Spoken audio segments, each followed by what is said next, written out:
ঠাকুরগাঁওয়ে চলমান তাপদাহে জনজীবন বিপর্যস্ত হয়ে পড়েছে। মঙ্গলবার ২ জুন জেলায় সর্বোচ্চ তাপমাত্রা ৩৭ ডিগ্রি সেলসিয়াস রেকর্ড করা হয়েছে।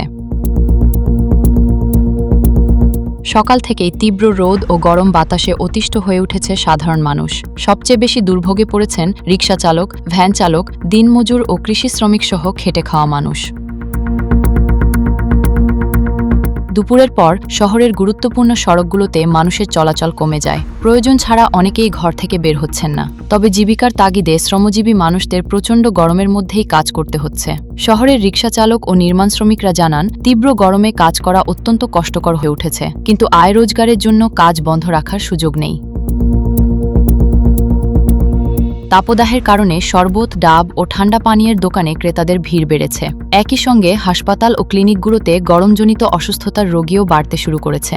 বিশেষ করে শিশু, বয়স্ক ও দীর্ঘমেয়াদী রোগীরা বেশি ঝুঁকিতে রয়েছেন। এদিকে তাপদাহের প্রভাব পড়েছে কৃষিখাতেও। অতিরিক্ত গরমে জমির মাটি দ্রুত শুকিয়ে যাওয়ায় সেচের চাহিদা বেড়েছে। কৃষকদের আশঙ্কা, বৃষ্টি না হলে সবজি ও অন্যান্য ফসলের উৎপাদন ব্যাহত হতে পারে।